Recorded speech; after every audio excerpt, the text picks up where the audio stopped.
I'm Rowan. And hi, I'm Zach. And this is the very third episode of the second season of In the Zone. And this is your first episode of the second season. It's called Nervous Man in a $4 Room. And you know what? We're gonna spoil the whole thing, so check it out beforehand. Or maybe not, we'll see. Alright.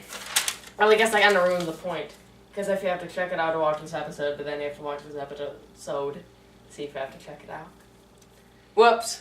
Just don't watch this. Or that. Just go and take a walk.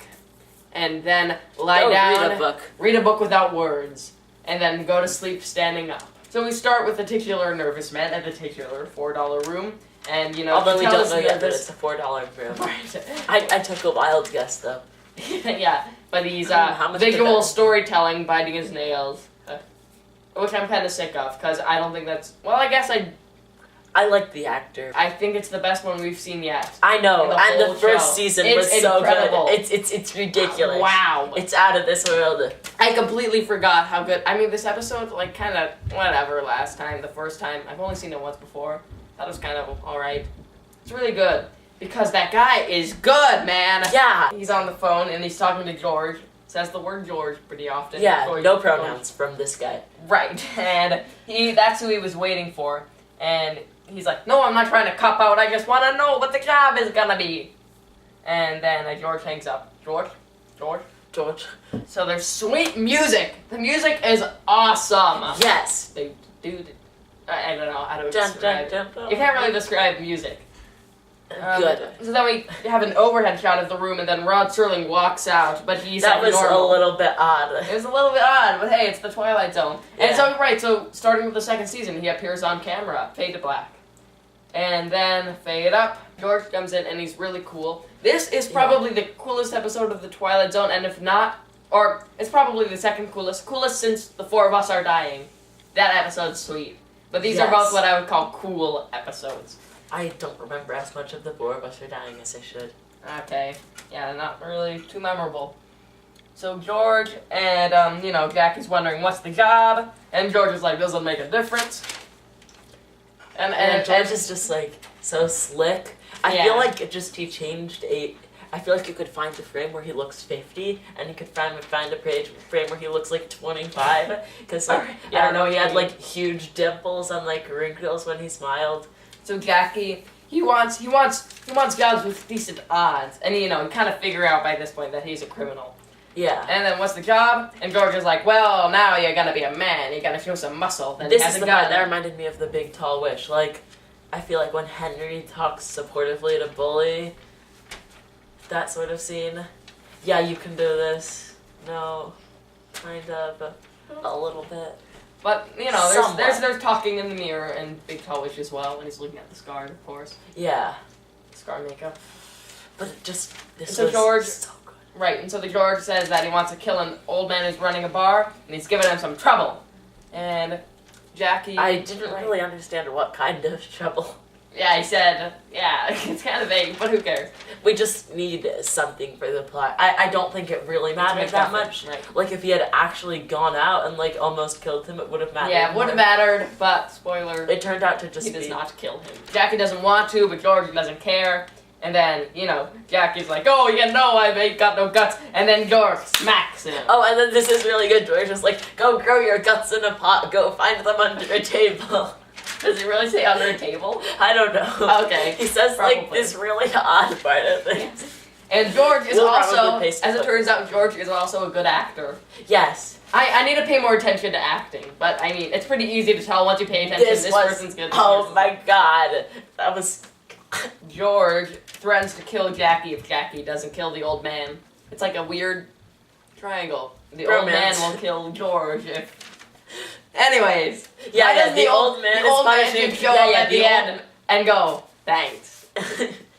That's such a good idea. I feel like, the old man should have shown up at the end and, like, tackled George up the staircase. George leaves. Jackie's talking to himself in the mirror, and he's like, you gotta go do it, you just gotta do it. Like, kind of a weird and motivation. This is, like, the first part where I'm just like, this actor is, oh my god. I wrote that he's good, several times. No. I wrote that he's good before Rod Serling's intro, so I guess they're kind of jumping on the bandwagon. I don't know. That was when I thought that it was it was obvious that he was more good than most actors. Right. Jackie's pretending to talk to George. He's like, "Hey, wait, what does he say?" He's like, remember when he goes away from the mirror and he's just talking to the air? Oh, I don't remember. Whatever. The actor performance reminded me a little bit of Burgess Meredith. Because, like, a lot of talking to the self, a lot of carrying the plot. And also, Where Is Everybody Guy? Because there's an episode, you know... But Where Is Everybody Guy just doesn't do it nearly as well as Burgess Meredith is. No, but Where Is Everybody Guy makes it believable. Does a pretty good job. Yeah. But I was, the Twilight Zone likes to do isolation episodes, especially for the first episode of the season. For the first 3 seasons, they start with isolation episodes. Well, I don't want to give too much away about the first one, but there's a guy who's isolated. Yes, and there's a lot of talking to self, but they do it with an inner monologue. But I don't know what point inner monologue, hitchhiker. No, but they do it in like the hitchhiker, and I'm not sure if that's better or worse. But there's something so nice about seeing a person doing it, like talking, because it seems more challenging and that they can pull it off. Honestly, I think there are very few episodes of The Twilight Zone that you can't spin into isolation. Right. Like, I mean... I don't know. Name an episode. Wait, I'll think of one. A World of His Own. That's about isolation, because he's the only real person. the only person, and he's creating all of the other people. What You Need? Oh God. Not really. Not okay, really. So then he goes back to the mirror, tries to convince himself. And then there's a puff of smoke, and his mirror self is doing something different. I just thought that, like... What? Yes. I thought that it was a cigar for a second, but then it was, like, weird stuff. Right, there's also a puff of smoke in the last episode we watched. Don't want to give too much away. A puff of smoke. I just like giving you hints. Well, it's probably... this is probably a puff of smoke in every episode. Mirror guy is, he explains that he's a part of him. That he used to know him, and that at one point in his life he could have gone the way of the mirror guy, but instead he went his own way, which is a scared wuss. And so when he's talking to the mirror and they're having conversation back and forth, they time it perfectly. Yeah. I'm just like, oh my God. I don't know how. Like I bet you that would be difficult for a movie maker in. Oh yeah. Whatever year we're in. Well yeah. Yeah. You could have totally imagined that the mirror talking isn't believable. And it always looked like they're looking at each other. Like that the mirror talking isn't believable at all, and that they like don't sync it well enough. Even when he's not looking straight into the camera, it's just really good. Yeah. So anyways, they had identical twins and like a little cubicle room with a window. You know what? And we have a guest. Guest caller. They weren't identical twins, but you want to know what episode they did use identical twins for an effect? What? A passage for trumpet, when he goes and he sees no reflection in the mirror, that was just nothing there, and they just redid the set on the other side with an identical twin, playing the person in the movie theater. Oh. Jackie, he tries to leave, but he always sees the reflection guy in all these mirrors, and then he passes out on the back. This is the one disappointment in the episode. So many mirrors he could have punched, he didn't. Alright, fine. Fade to black. Fade up, Jackie wakes up. And then they argue. He argues with the mirror guy. Well, he stands up and he's like a little bit shocked to see that the mirror person is still there. Okay, didn't notice that. So then the mirror guy is telling the real guy. Let's call the mirror guy John, and the real guy Jackie. So John is telling Jackie that Jackie knows, like deep in his brain, that he is going to die. Like he's gonna get caught and kill the guy. And pretty much Jackie is in John's a lose-lose situation. Right, he's in a dilemma. The one thing, if I were Jackie, what I would have done is as soon as George says, kill him or I kill you, shoot George in the head, dispose of the body, and run. Like, that is your best plan for survival. Keep it in the room, put it in the sheets. So then when someone comes, no, Jackie, they open it and they go, ah! And then we can have that at the end of the episode. Ah! Like the woman who screams in that passage for trumpet. Ah! They hired her again. She's probably pretty cute. Ah! She's got the screamer. That's her only thing. That's what she's known for. Or they can reuse the clip. She's standing out in the middle of the road going, ah! I see the body. John reminds Jackie about how he was always so intimidated by this gang, like even as a child, that he just had to go along, just peer pressure. And he talks about his criminal history. Peer pressure is wrong. Don't do drugs. So it's all about how he got succumbed to peer pressure. And then the hoodlums. And then the mirror brings up this woman called Janie Rear. I thought it was like, I don't know, I'm just like thinking, some sort of name. I thought it was like Jeannie Wade at first, but then I remembered that like... But they were both in love with her, but what's-his-face, Jackie wouldn't listen to her, because she tried to set him straight, but he was too intimidated. And then he got in jail. Right, he did, Pretty much, John tells Jackie his life story. It's kind of very useful. It's a nice plot device to not know about the character until... Because it's more like kind of reminding him, like telling him you're stupid. You could have imagined that they could have not pulled it off well, but they did. Jinx. So, okay. So then, anyways, so the mirror begs Jackie to let him out. John begs Jackie to let him out and live his life right, like the way he wants to. I thought it would have been cool if, like, Jackie shot the mirror and then released John. John's dead body? No. Yeah. And then shot the mirror and the mirror broke and then, like... And then he's there. And he's like, ow! That hurt. Yeah, but, like, you can't all this broken... Gah! Oh, no! My finger. So, anyways... George calls, and Jackie's like, yeah, I'm on my way.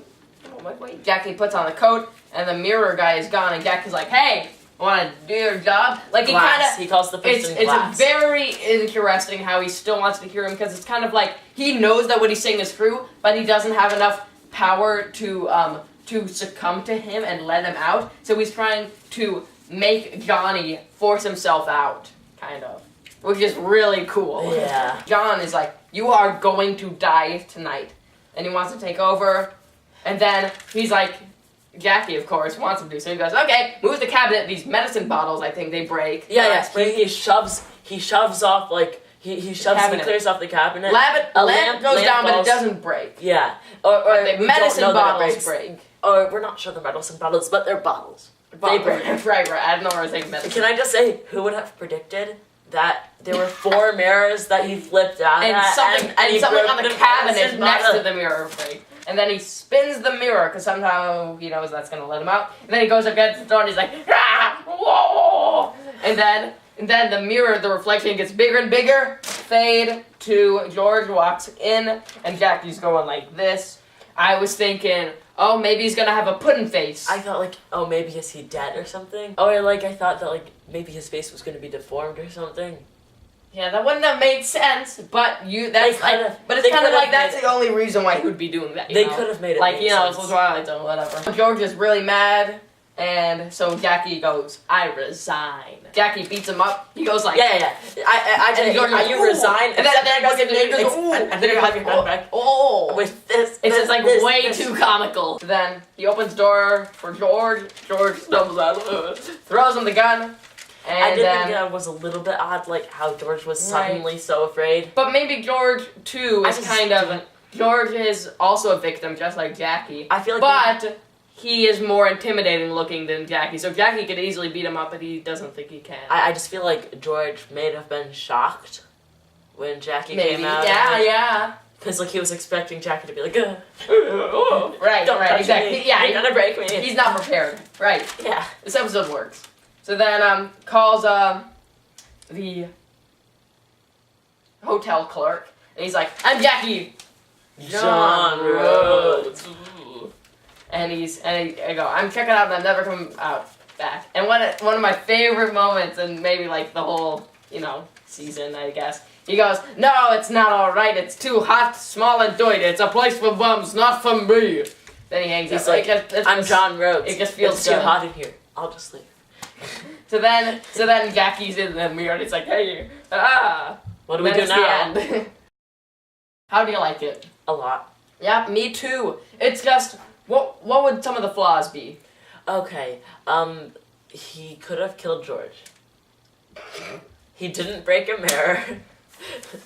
Not a lot of flaws. Yeah, maybe minor. The fighting scene could have been a little bit better. A little less comical. Yeah. And they could have had a better reason for killing the old man. I don't care about any of those. Yeah. My only problem is some of the talking is a little inconsequential. Like it's just words. I'm just saying words to pad it a little bit. Just a little bit. I just felt like because they're talking back and forth in the mirror, I just didn't care. Right? Like if you had a bit of a monologue to make it like padding, that would have been bad. But it didn't feel like padding you're totally because. Right. All right, I would give this one. And guys, the acting is just really good. I'm having a tough time with this rating. Do you want to give it a score? Okay, I don't know. I'm going to, spoiler alert, it's at least 8.5, at the very least. Okay. Okay, I thought that it was like one of the greater episodes. And me too. So much better than I remember. Alright, this is very tough. Almost 8.5, I'm giving this an 8. Really? Yeah. Okay, I thought it was better than that, I thought it was just very good. Let's see. I'm gonna give it a 9.5. Nice. Okay, that was Nervous Man in the $4 Room. Check in with us next Friday, I think. Because sometimes, the Twilight Zone wouldn't air an episode for a week, so then that's why we don't air episodes for a week. Or maybe I forgot, but usually those come out on Saturday. So it'll be about a thing about machines, either way, so you're gonna see it. You better. Bye. The camera will, at least. Yeah, the camera will. I was pointing to the camera.